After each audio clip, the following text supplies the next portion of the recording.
Hola a todos, bienvenidos. Ya estamos en una transmisión más de Candy Creator y tengo el día de hoy ni más ni menos a un invitado súper especial. Muchos de ustedes estoy segura que lo deben de conocer. Él es Ashton Nyte, líder de la banda The Awakening. Hi Ashton, how are you?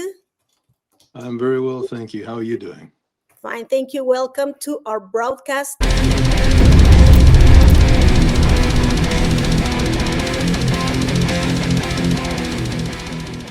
So first of all, I understand your birthday was April 27? That's right. Oh, Yes, just happy birthday. So happy birthday to thank you. you. Thank you very much. I think I'm still celebrating, but Yeah, that's good. that's Yes, awesome. yes. That's awesome. You know what? Mine was April 14th, so I'm still Ah, celebrating as well. well, a happy belated birthday to you too. Thank you. I've been watching the three videos you already released on YouTube for this new material. They are awesome. I like the aesthetic on the videos, black and white, kind of very cinematic. Tell us more about this. Well, I'm a big fan of film noir, so the black and white format really speaks to me. I'm a big fan of directors like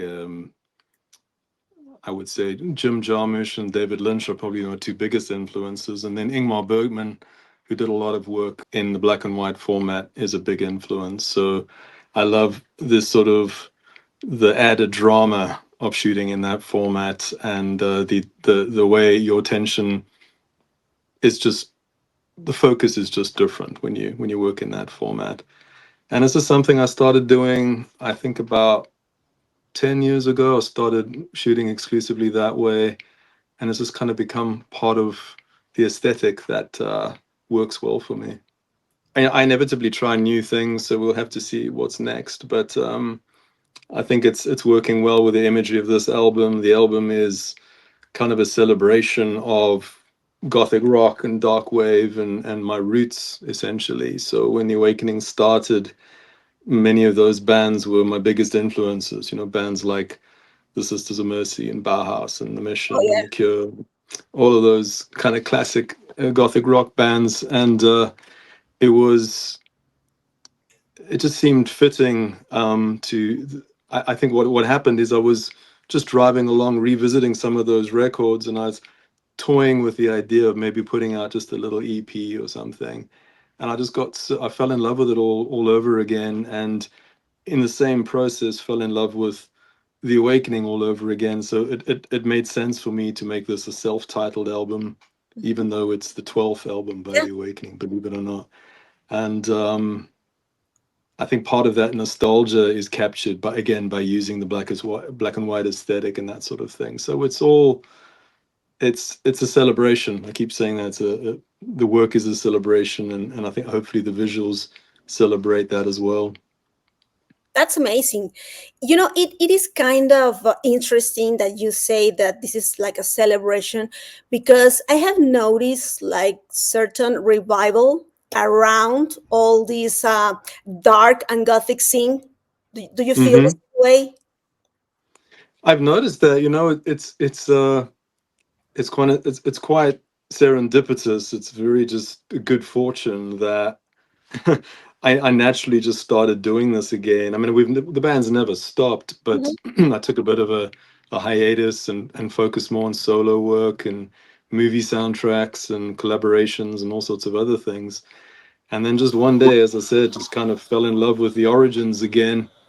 And now that I'm paying attention, I'm noticing that there's definitely a revival in the kind of the I guess the gothic aesthetic and appreciation for all of that kind of influence, and I just don't think it ever really goes away. I think a band like The Awakening, you know, we have a lot of, you could say, sort of romantic, maybe more on the side of the kind of classic Victorian vampire lore and that sort of thing, as opposed to shock and horror necessarily. And I think that kind of beauty doesn't really go away. Exactly. Yeah, I understand what you're saying. I was like referring more like this pretends to be like more in a, like hitting the mainstream. Do you know what I mean? Mm-hmm. I Mm-hmm. feel it that way. Absolutely. I mean, I think streaming has so much to do with that. You know, the digital age. You know, we've always, for as long as music's been around, you know, we go back and we're influenced by things that have gone before. But it used to involve a lot more money and a lot more energy to go and find, you Mhm. know, older things. And today with all the streaming platforms and Spotify, YouTube, all of that stuff, oftentimes you've got a free option or a very cheap option to discover music. And it's really wonderful that especially younger people can just at a click of a button be listening to, you know, obscure Joy Division records or whatever it is that they come across. And I think as people discover these things, we incorporate it into the new work and so on.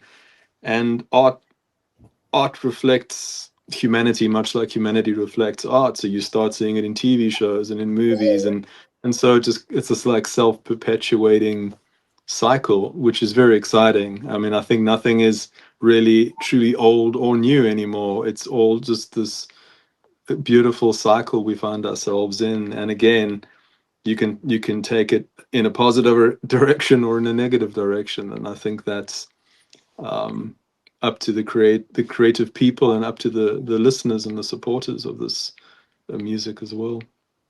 So, speaking of this, have you find that your music has reached a wider audience? Definitely, you know, and what's interesting as well with you talking about the older songs or older bands or whatever, the revivals, you know, we have a song called The Dark Romantics, which is, I think this year that song will be 25 years old. And that's our most streamed song. It's on thousands and thousands of playlists. It's been in TV shows and movies, and it's just amazing because it's just this organic sharing Uh-huh. of that song, you know, and that's not the only song where we experience that. It's just that that's our most, I guess, our most popular song, and it's the one that's been used in all sorts of things. And that's just incredible because I created that song, you know, in a bedroom in Johannesburg 25 years ago, and I was just making it for myself and for my cat, and then I was making it for the people that were coming to our shows, and then back in those days it was before streaming, so we just made CDs, and slowly somehow the CD would get out to different parts of the world, and DJs started spinning it and sharing it, and it got featured on a few compilations, and that's how it back in those days that's how music would essentially, you know, make its way around the world if you didn't have a big record label behind you, which I've never had. And but today, you know, you can just put it out there and share it with friends and family and hopefully some fans. And if you've created something that means something to people, I think there's a natural process of just sharing it and loving it, you know. And I think that's a very exciting place for artists to be. You know, people complain about how badly Spotify and streaming services pay artists, which is true. Mhm. On the positive side, we do get what I was just mentioning, a song that's 25 years old, that's still loved by people like it came out today, you know, and that's exciting, I think. My goal is not to just to earn money, you know. I want Hmm. to share because I love creating music. I love Right. writing. I love singing. Yeah, you know, I do still, you know, play the instruments and all that. I don't use AI the way you're using it, No, yeah, but I the do love, think the love that for creating and stuff. sure, I do think that there's a lot that you can use.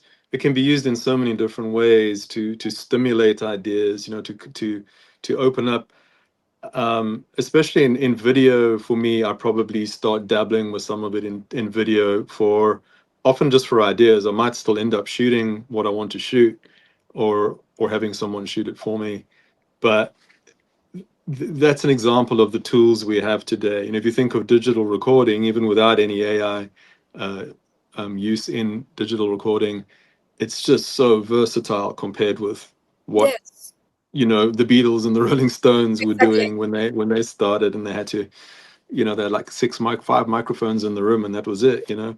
And there's pros and cons to both, you know. Both of these things can bring out different parts of creativity, you know. Sometimes adversity breeds strength, etc., etc.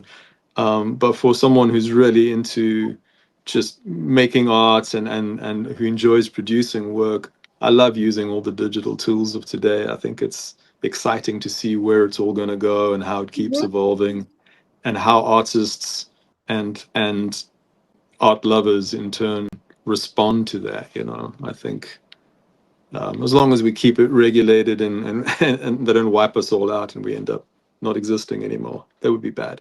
But I think I do think it's an exciting time for art.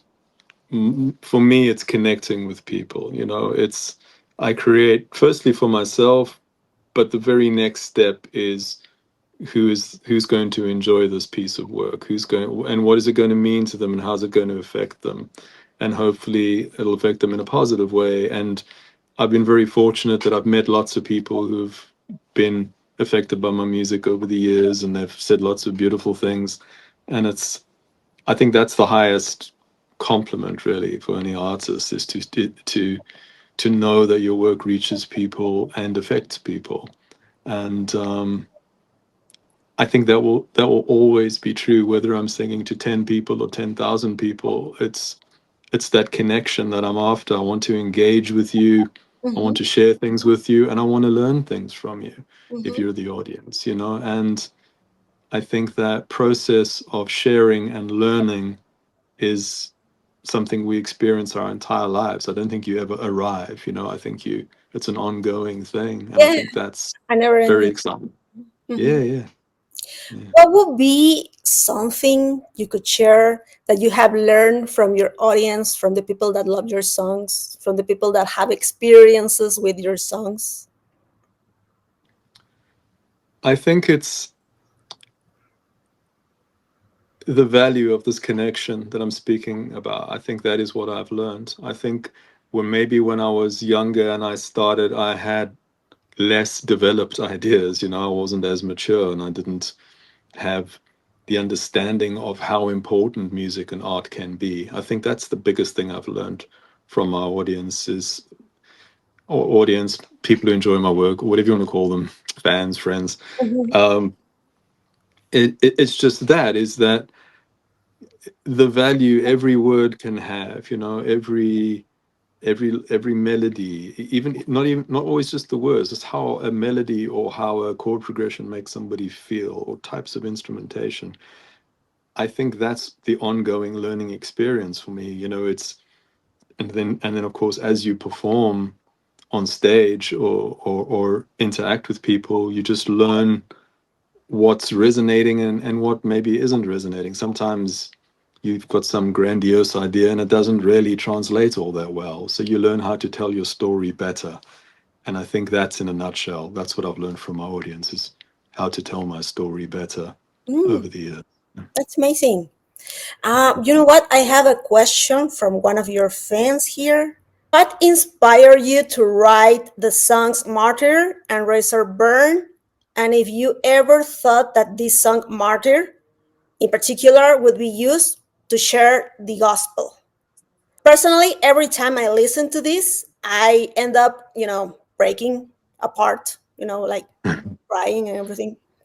And if through your music you are looking to share your faith, or if this faith is just personal for you, and he wants to let you know that when he listens your songs, he feels less alone. Oh, that's amazing. Oh, yeah, that's beautiful. Thank you. Those are very kind words.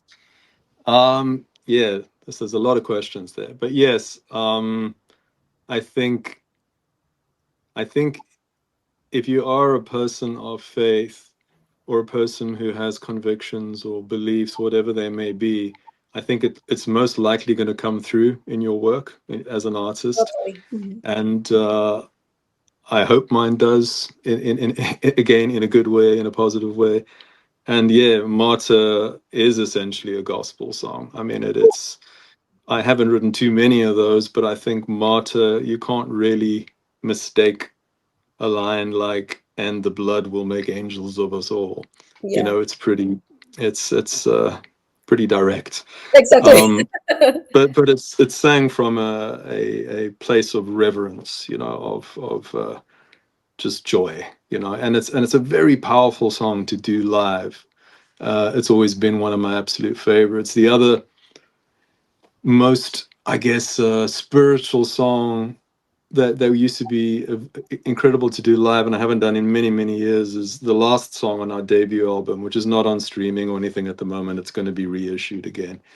But there was a song on there called Sacrificial, which was all about the crucifixion, and that was a really intense song to do live because it was acting out essentially aspects of the crucifixion. Um, and Razorburn, that's more of a personal song dealing with, I guess, isolation and working through aspects of depression, I suppose.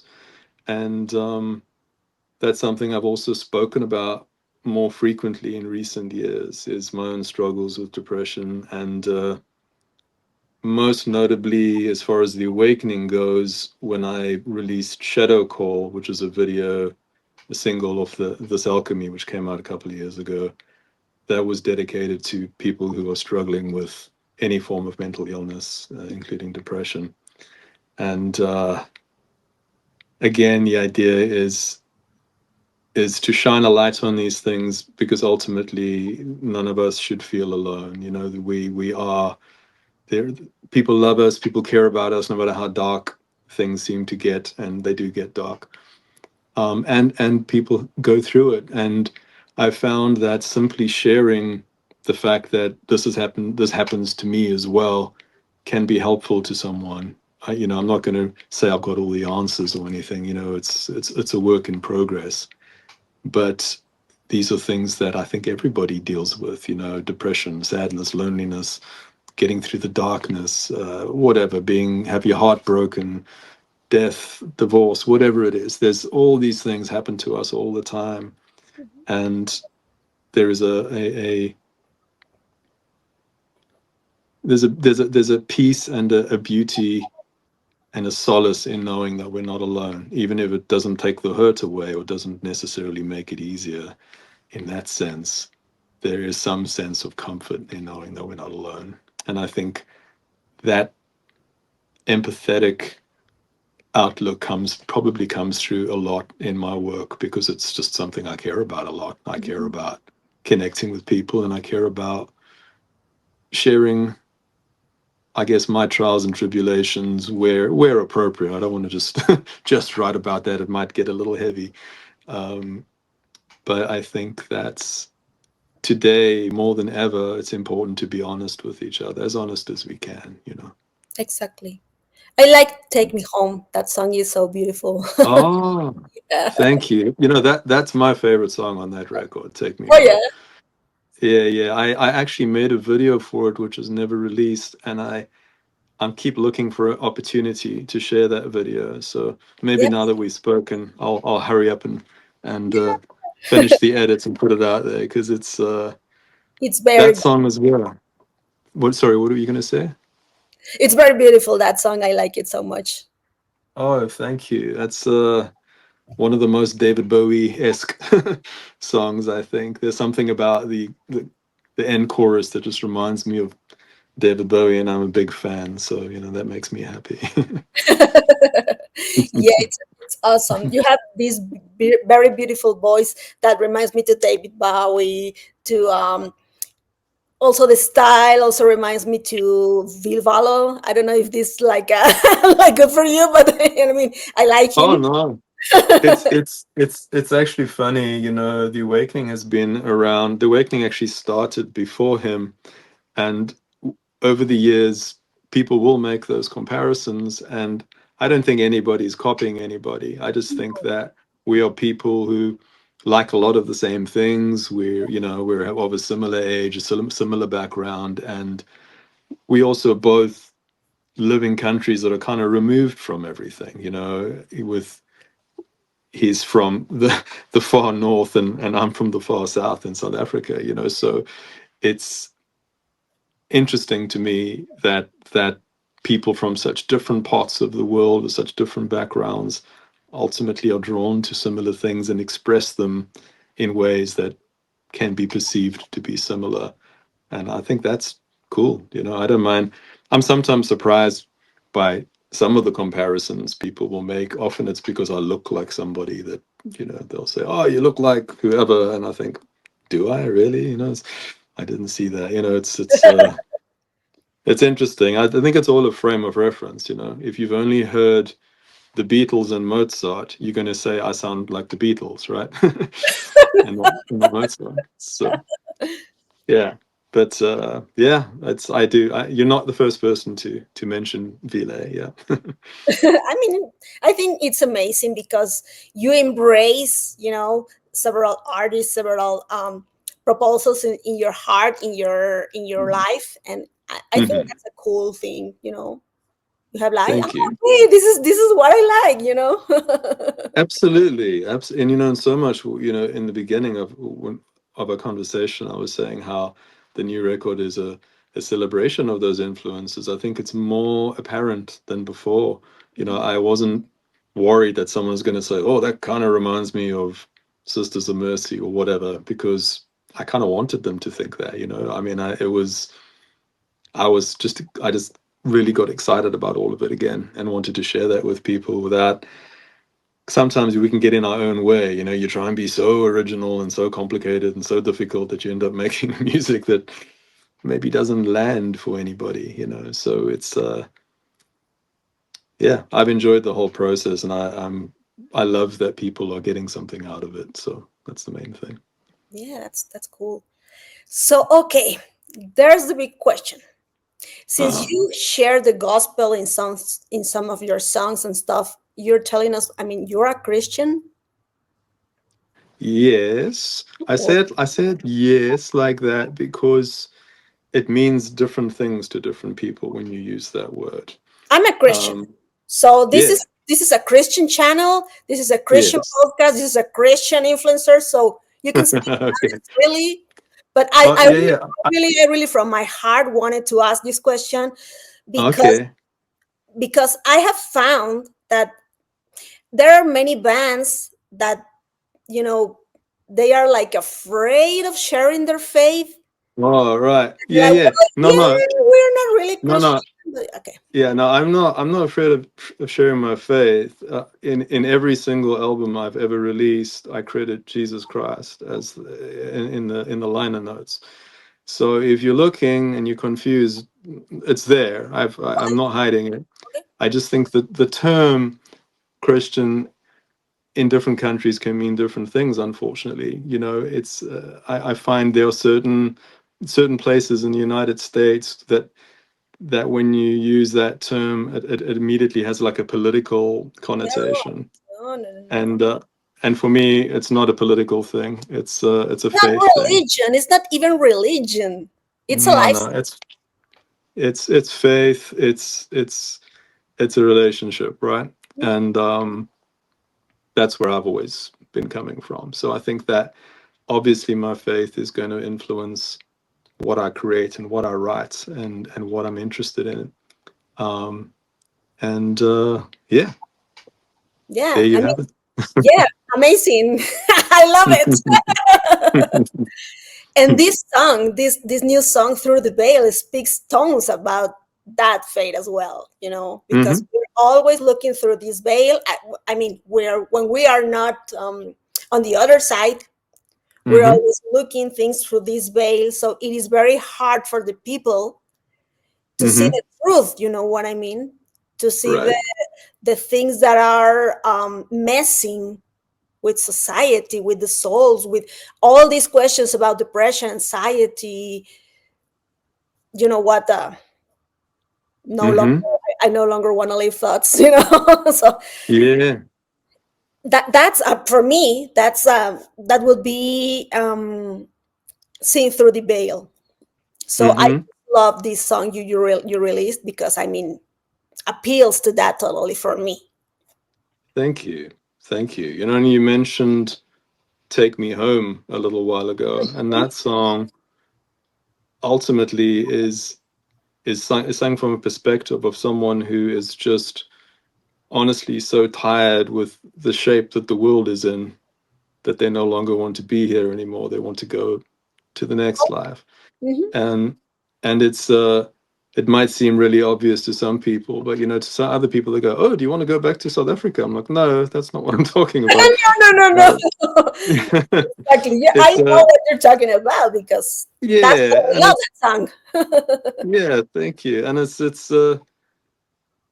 yeah, it's always been an interesting experience because I've, as I said, I've spoken about this from the beginning.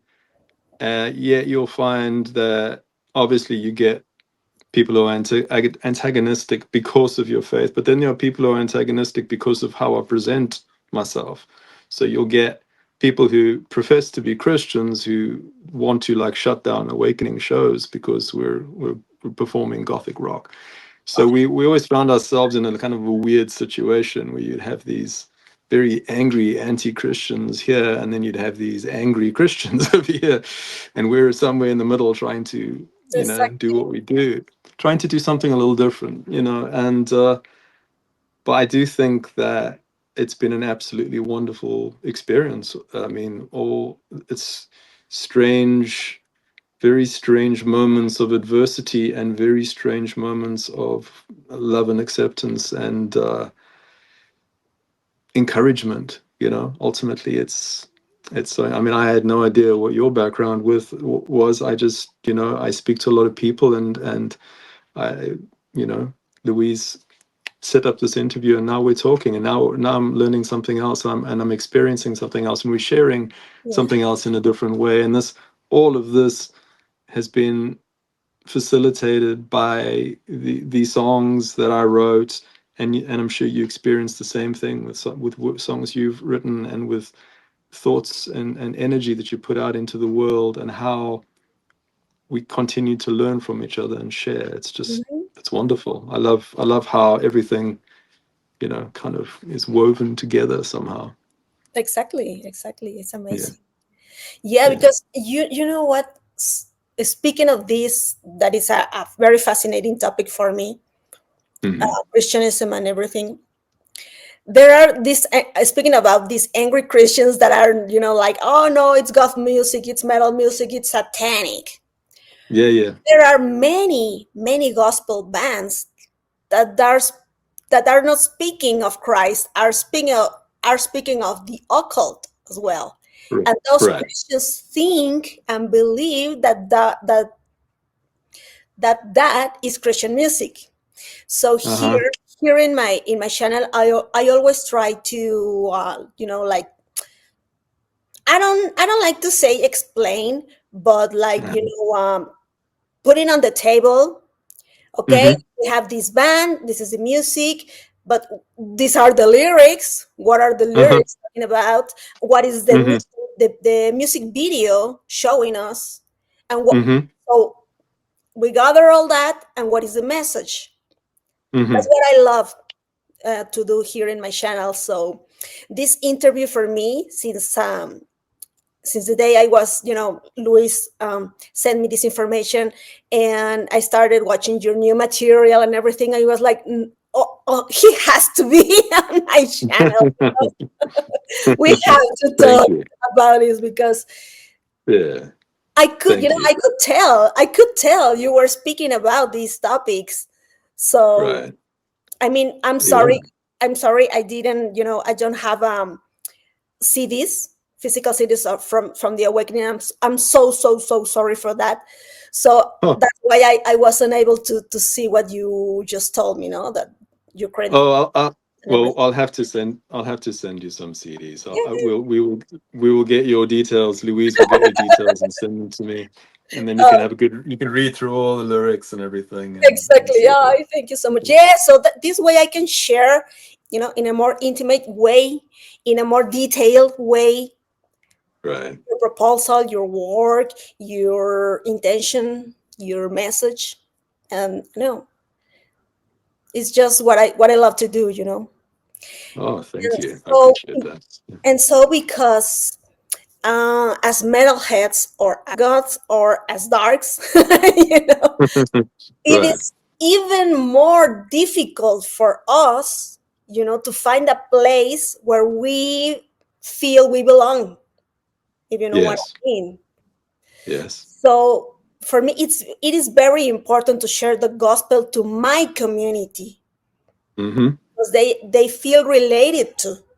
It's not the same that Absolutely. this community goes to a regular Christian community, and you know they're gonna be like, no, no, no, you have to go away because you have tattoos, you have long hair, you have all these piercings and leather outfits. So no, no, no, no, no, Right. you cannot enter here, and that's not Christian at all. Absolutely. And no. I mean and that's why I think right in the beginning, a moment ago, it's the word Christian which gets a lot of negative press, you could say, and sometimes rightfully so, because you have people behaving in ways that Christ would not have behaved in at all, and they're doing it in the name of Christianity, and that's an ongoing thing that we see in politics and certainly in music and art and just in life in general. Um, and I think that ultimately, I mean, as we all know, the greatest message was love, right? So, I mean, and there it is, in its beautiful, complex simplicity, Exactly. and that's the best we can do for each other is love each other and accept and try to understand, and that is an inclusive message. It's a message of acceptance and tolerance, and I did this little talk here in like a little lecture in the US a few years after I moved here, and I called it "Tolerance is a Dirty Word." And Mm, I called it that because I wanted it to be evocative for yeah. starters. Like, what do you mean tolerance? But the point is just that tolerance should be the starting point, Hmm. because tolerance is like that should just be the baseline. It's we and also it has this negative connotation because people are like, oh, I don't really like this person, but I can tolerate them. And Exactly. that's not that. Exactly.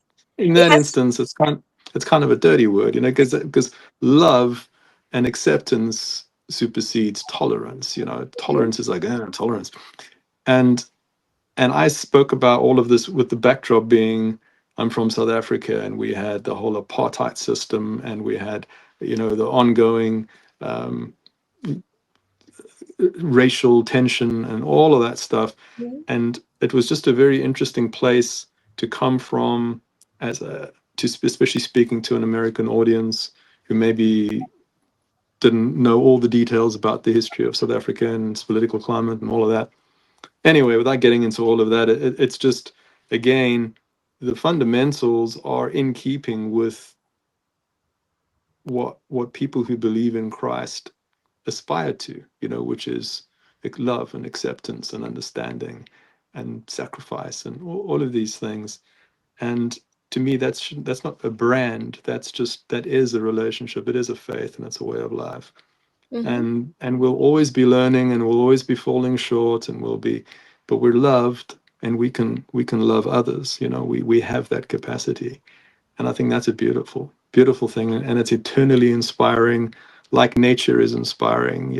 Everything God created Mhm. is incredible. And in that song, The Dark Romantics, the song I mentioned earlier on, no one's ever asked me, I think, maybe one person has. It starts with a voice. There's a woman talking, and I've kind of messed with it with effects and stuff. But that's actually the musical performer Kate Bush, who I'm a huge fan Oh, of Kate Bush, cool. and it's taken from an interview she did. And in that interview, I cut out a line where she says, the piece I use in the song is, it says it's absolute perfection. God made the world in absolute perfection, and that was then the song kicks in. It's the Dark Romantics, and it's all about the gothic aesthetic and our quest, you could say, our desire to connect with these fundamental truths like nature and beauty and God and spirituality and all of these things. And to me, it's always been the two have gone hand in hand, which is why I was always confused when I had certain church groups getting upset with me because of the presentation, and I had certain people getting upset because of the message. And that's okay. I think it means that you're doing some good work. You know, it's never going to be an easy an easy path when you try and stand up for anything. It's much easier to just go with the flow with everything and look like you fit in with everything than to try and, you know, have some sort of message, I guess. And it isn't easy, but it's been a wonderful career and a wonderful life, and it continues to be so. Yeah, that's amazing. You know why? What? That's why I don't believe. I don't really believe in any churches. I just Hmm. study my Bible and Hmm. try to do what the Bible says, and that's everything. I mean, there are many Yeah. people may need that may have the need to go to a church, but Hmm. in my experience, well, I mean, I have never been into a church, but my research on this is that it's very, very, very difficult to find a church with a good how would you say it in Spanish is sana doctrina, good doctrine. Hmm. Yeah, I think you're absolutely right. I think churches have done a lot of damage over the years and continue to do so. Not all churches. There are wonderful churches out there that people can, where you can feel at home, I guess, or you can feel accepted or comfortable or loved. And I think that again, that's the goal. And it's very sad that churches get caught up in these ideas that end up being exclusive instead of inclusive. And I think we have to just keep doing the work. You know, we have to keep having conversations like this. We have to keep creating. We have to keep pursuing what we believe to be the path, and learning from each other, and always remembering that we're probably wrong about some things. You know, maybe many things. There's probably, we haven't got it all worked out. It's learning, and we can't do it on our own. And I think that's something I like to share with people is just that, you know. Now there's another term expression I was using in the little lecture I mentioned, which is that, you know, sometimes if you go with the flow, you end up in the gutter, you know. And because there's the idea of going with the flow and being cool, and I said, like, no, sometimes you end up in the gutter. And Exactly. that's just been, you know, I came from a political system in South Africa that was pushing me into a very dark place, and it would be easier to go along with that and become, at the time, in certain areas where I grew up, more hateful and more whatever. But, you know, fortunately there's art and love and everything else intervened, and I could essentially see things differently. And again, we have to just keep having these conversations, and hopefully we'll continue to see change. Exactly. It is more possible that people is not reliable, but Hmm. Jesus is Yes. reliable. So just keep your, your side Yeah. of Jesus, and everything will flow. You don't go with the flow, but you Yeah. keep Jesus on your, on side, and you will flow, but towards Jesus. Yes. You got, yeah. Follow the origin of the light, not because sometimes the Mhm. messengers don't do such a good job, right? Exactly. Yeah. And it's very interesting that you said what you just said about Kate Bush, because it is what we were talking about earlier, that this revival, Kate Bush, Hmm. being in All right. Stranger Things soundtrack, and then she's like, Right. woo, again, it's like, oh, who is she? Woo. I know that was amazing. You know, to me, my biggest heroes have always been David Bowie and Kate Bush. To me, they're like the male and female Yeah. equivalent of each other. They're like the yin and yang of each other. You know, they're just Tori these Amos. incredible artists that Yes. influenced so many, and tried so many different things. And like you said, now we had Stranger Things shine a light on Kate Bush, and suddenly she's #1 after 35 years, you know, with the same song. And that's the cycle of art and appreciation, and the current age that we're in. It's a good time to be alive. It's better than we realize sometimes. Exactly. So, when are you thinking to come to Mexico approximately? We are hoping it'll still be this year. I mean, we're shooting for early October. Oh, cool. That's what I'm hoping. We're still working things out with some promoters and all of that, so we can't announce anything just yet. But that's the time frame. Um, we're starting off touring this year with 3 shows in Germany and then a festival in Poland in July, and then we do 4 shows on the west coast of the US in September, and we're hoping to do Mexico straight after that before we go to Europe for our main tour, which is going to be lots of shows in Germany, France, United Kingdom, Netherlands, and I think that's it. Yeah, That's amazing. yeah. Are So you are you planning to, to like make a meet and greet or something like that for the fans?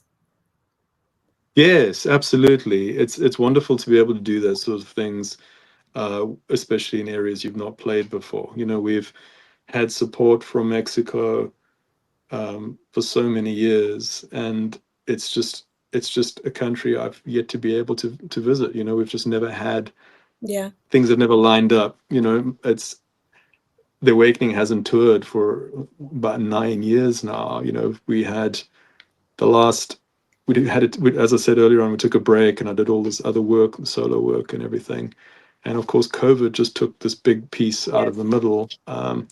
So we're only now, you know, I'd intended to get the show back on the road in like 2020, but of course COVID happened. So it's taken a while, and there's a lot of backlog and all of that to work through. But finally, this album is out now. Just came out last year in October, and all of these shows have come together. And I'm actively working with uh, publicists and agencies in Mexico City, to get some shows together at last. So yeah, I'm very, very excited to finally visit Mexico. It's been on my list for a long time. Yeah.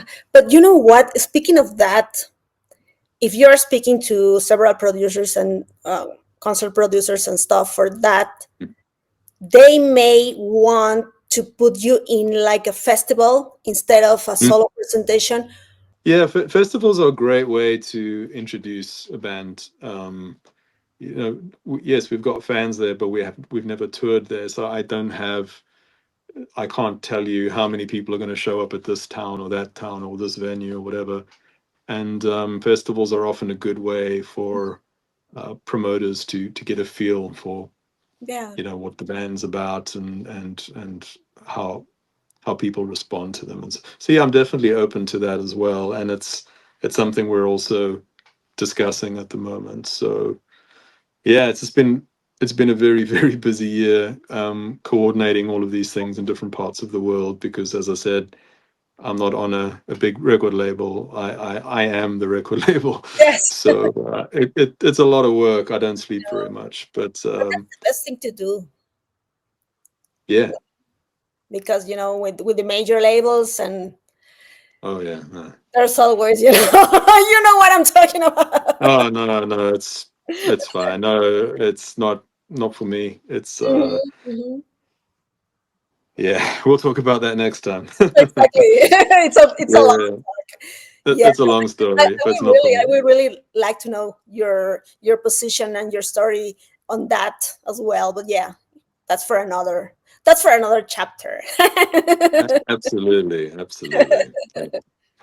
Oh, Ashton, it has been amazing talking to you, sharing all these thoughts, sharing our faith. And I'm willing to talk to you again. I'm willing to meet you in person. I'm willing to see you guys live here in Mexico. And thank you.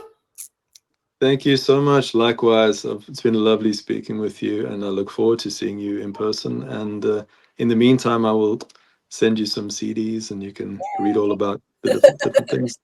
And again, happy birthday to you. Keep celebrating. This is the I last day will. we can celebrate our birthday. You're right. You're right. You And too. God bless in Jesus' name. I loved saying that. Yes, God bless you. Thank you. And see you next time. Absolutely. Thank you. Bye bye, Ashton. Bye bye.